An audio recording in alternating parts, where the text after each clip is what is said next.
if you're somebody who holds the same opinion about Netflix, that they take way too long to put stuff out, the stuff that they put out is just boring, uninspired, or they're just, remaking a bunch of classics and turning them into worse versions of themselves.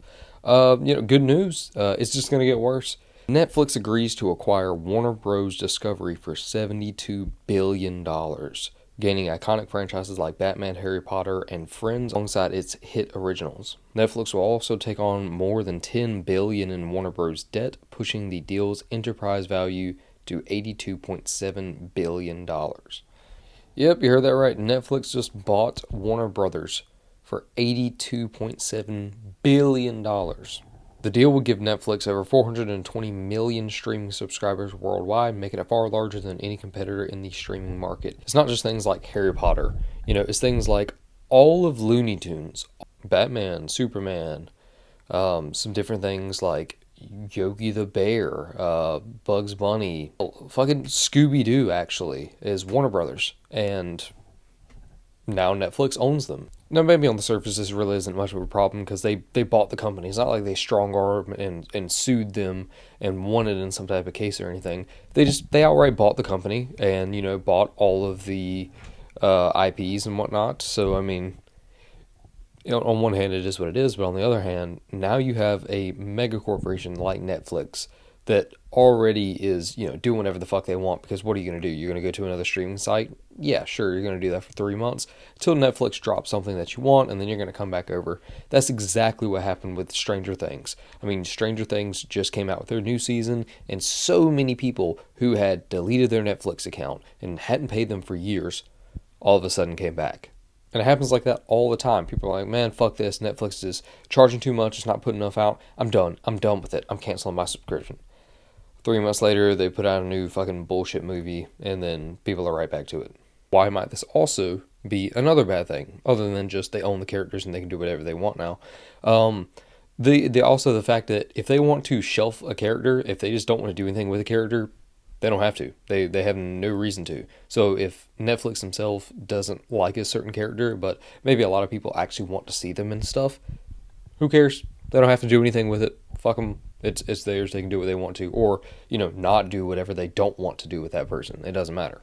And then two, Warner Brothers has some intellectual properties that have such insane fan bases to them that are willing to spend a lot of money and watch a lot of stuff. Notably, Batman, Superman, and Harry Potter. I mean, those alone right there, that's going to make a gigantic amount of money for Netflix now, because they own them. They're going to get the revenue. Again, not necessarily a bad thing, because they bought the company, they bought all the properties, whatever. I keep saying that. The bad part is what's stopping them from upping the prices now, because all that property that they now got from Warner Brothers, now they own it. And now if they want to make it so they can make it to where you can't watch any Harry Potter, any Batman, any Superman, any Looney Tunes, any Flintstones, older cartoons or anything, they can make it to where you can't watch any of that shit anywhere else. You can only watch it on Netflix. So you either watch it on Netflix or get fucked. I mean, right now, the most basic tier is like $8. I have to look that up. Standard with ads is $8 a month. Standard with ads. Standard ad-free is $18 a month. With premium ad-free 4K is $25 a month.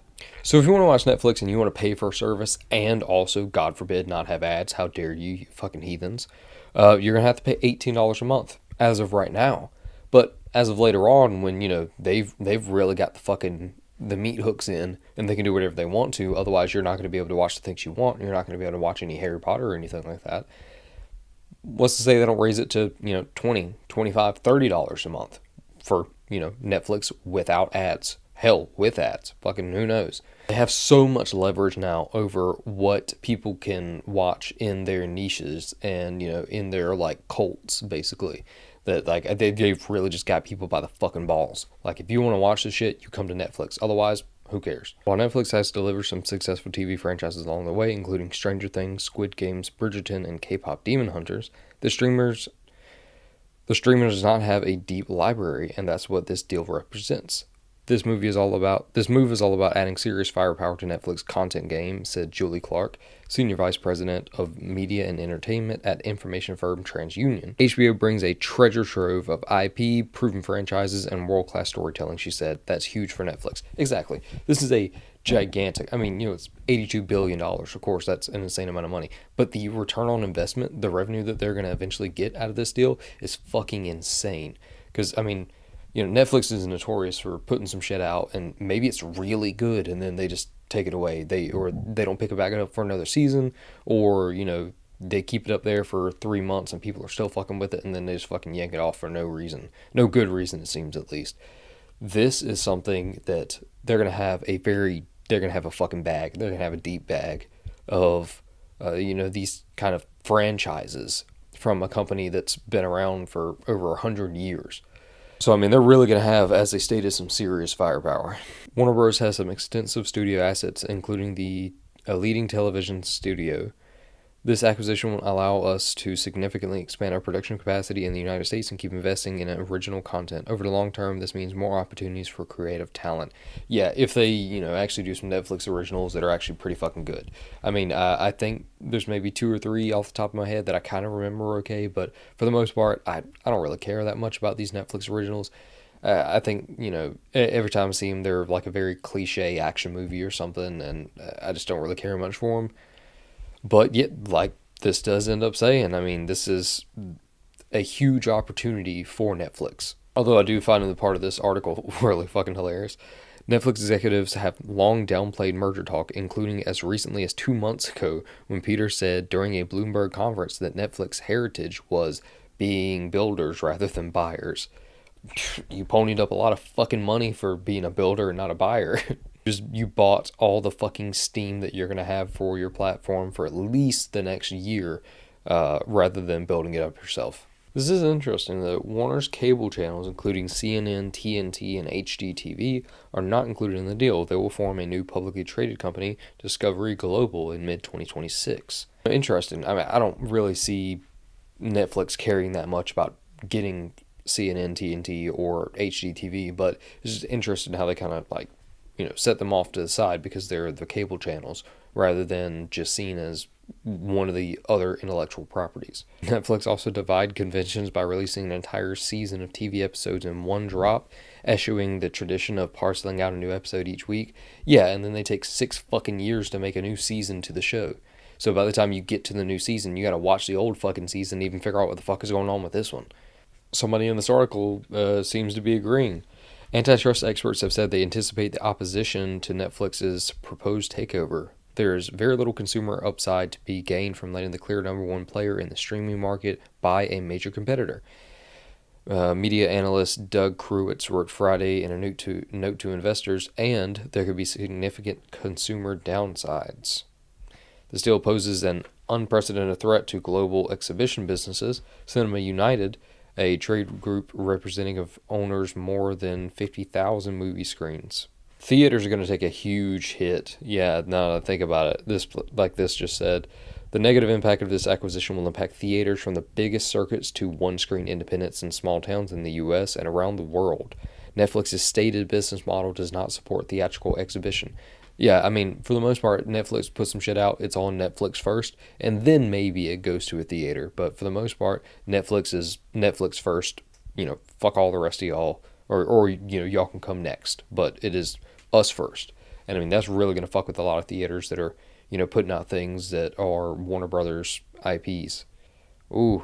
In a joint statement, the Writers Guild of America's East and West chapters blasted the deal, saying that the world's largest streaming company swallowing one of its biggest competitors is what antitrust laws were designed to prevent. The outcome will eliminate jobs, push down wages, worsen conditions for all entertainment workers. Yeah, apparently Paramount and Comcast both came in there and tried to buy Warner Brothers as well, and then fucking wasn't enough. Netflix came down, they threw a fucking bag on the table, and Warner Bros. Happily accepted. Ooh, interesting. Paramount accused Warner Brothers of tilting the field to favor Netflix. In a letter to Zaslav, Paramount's lawyers wrote, Paramount has a credible basis to believe that the sales process has been tainted. Ooh, Wonder what that's all about. Yeah, there's apparently a documentary coming out about fucking John Lennon and Yoko Ono called One to One.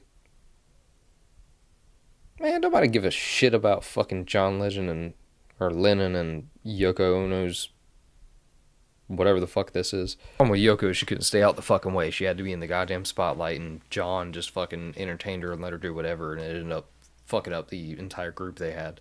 Anyways, so I mean, this is all actually pretty crazy. Netflix $82.7 billion buying Warner Brothers and all of its IPs, but still saying that it's going to go through with all the typical Warner Brothers theatrical releases, and then Paramount and Comcast trying to buy Warner Brothers, but it wasn't enough money, and then Netflix came, slapped fucking meat on the table, and said, "What's up?"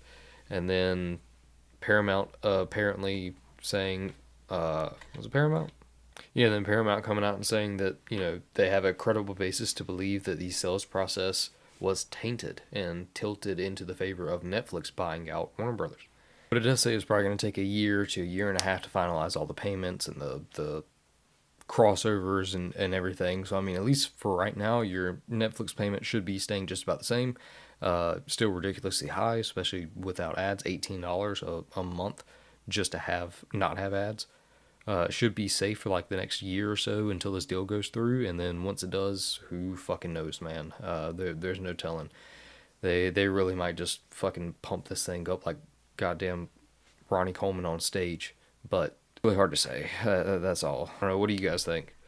You're gonna keep your Netflix subscriptions? You're gonna cancel them already? You're gonna keep them now? You're gonna get it even though you didn't have it before because you know that they're gonna get all of the assets that Warner Brothers has. What are y'all gonna end up doing? For me, I'm gonna fucking hate it, but I'm probably gonna keep it anyways. Usually they release some good stuff here and there. I don't have every single streaming platform anyways, so I mean, I have Netflix. I use somebody else's Amazon account and Crunchyroll, and I think that's it. So I mean, even then, I really don't spend all that much money on 18 different sites.